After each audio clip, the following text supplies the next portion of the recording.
State government দেয়, 25% দেয় হচ্ছে আপনার সেন্ট্রাল গভর্নমেন্ট। 50% পিপিপি মডেলে কেউ ইনভেস্টমেন্ট করতে পারে। এরকম ছোট ছোট যে মার্কেটগুলো আছে, চণ্ডীদাস মার্কেট, দুর্গাপুর বাজার, মুচিপাড়া বাজার, বেনাচিটি বাজার, সেখানে পার্কিং প্লাজা তৈরি করা, সেখানে হচ্ছে G1, 2, 3-তে হচ্ছে মার্কেট করা, টপ ফ্লোরে গ্লোব রেস্টুরেন্ট, যার মধ্যে যেমন ক্যালকাটায় বিশ্ব বাংলা আছে দেখবেন, উপরে লোগো করা আছে, তার ভেতরে রেস্টুরেন্ট আছে। এই ধরনের আপনার হচ্ছে ওখানে প্রপোজাল তৈরি করে তার মধ্যে ওয়েলকাম গেট করা। তাহলে শুধু ওয়েলকাম গেট করলাম আর তার থেকে রেভিনিউ এলো না, এটা আমরা রেভিনিউ লস করতাম। এই প্রপোজালগুলো আমরা দিয়েছি। আজকে বোর্ড মিটিংয়ে সমগ্রভাবে যা প্রপোজাল গেছে, এটা দুর্গাপুরের জন্য আমি বলতে পারি যে কলকাতার পর ডেস্টিনেশন দুর্গাপুর হবে এবং এটা মার্কড হবে। এবং অলরেডি আমরা বলেছি যদি আসানসোলে মেডিকেল কলেজ যায়, ইএসআই হাসপাতালকে দুর্গাপুরে করতে হবে। তারও প্রপোজাল আজকে এখান থেকে অ্যাকসেপ্টেড করে পাঠানো হচ্ছে ডিপার্টমেন্টে লেবার মিনিস্টারের কাছে, অর্জুন সিং মহোদয়ের কাছে। আমরা এগুলো না, দেখুন, গ্রিন সিগন্যাল বলে কিছু হয় না, এগুলো আমরা ডিপার্টমেন্টে পাঠাচ্ছি। 22 তারিখ বিকেল 4টের সময় সিএম আমাদের পশ্চিম বর্ধমান জেলার 9 এমএলএসকে, মানে 7 এমএলএস, 2 জন মিনিস্টার, সবাইকে একত্রিতভাবে ডেকেছেন। আমরা এগুলো ইমপ্লিমেন্ট করাবো। আগের সরকার যা পারেনি আমরা তা করে দেখাবো।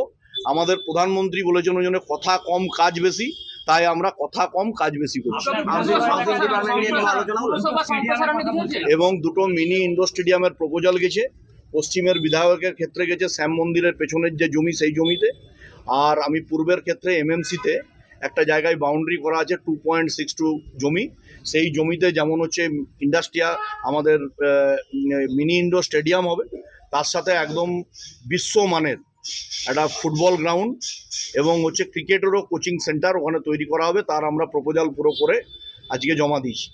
এবং 20টা ইনভেস্টমেন্টের প্রপোজাল, তার সাথে ডেভেলপমেন্টের আমাদের প্রপোজাল গেছে এখান থেকে একজন এমএলএ এডিডি এর মাধ্যমে প্রায় নিয়ার অ্যাবাউট 100 crores বাজেটের প্রপোজাল যাবে। একটা অ্যাসেম্বলিতে 10 শেয়ার করে প্রপোজাল ডেভেলপমেন্টের পারপাস, সেটা রোড, ড্রেন, ইলেকট্রিসিটির ক্ষেত্রে আমরা সোলারকে প্রায়োরিটি দিয়েছি, যেহেতু হচ্ছে ইলেকট্রিক্যাল ইনস্টলমেন্টের পর তার বিলিংয়ের চার্জেস কে নেবে, এটা নিয়ে একটা ডিপার্টমেন্টালি গণ্ডগোল চলে। সোলার হলে এটা থাকবে না, তাই সোলারের উপর জোর দেওয়া হয়েছে। সামগ্রিকভাবে দুর্গাপুরে একটা উন্নয়ন হবে। এবং আগস্টের 22 তারিখ করে আবার সিএম দুর্গাপুর আসবেন, আবার একটা ইন্ডাস্ট্রির ফিতে কাটার জন্য, উদ্বোধন করার জন্য। আর আগে সিএমকে দেখতেন পিতৃপক্ষ পড়তো, অর্থাৎ মহালয়ার আগেই দেবী পক্ষের সূচনা হতো না, পিতৃপক্ষ থেকে ছোট কাঁচি নিয়ে মমতা ব্যানার্জি ক্লাবে ক্লাবে পাড়ায় পাড়ায় ঘুরে বেড়াতেন, দুর্গাপুজোর ফিতে কাটতেন। আর আমাদের মুখ্যমন্ত্রী আসবেন ইন্ডাস্ট্রির ফিতে কাটার জন্য।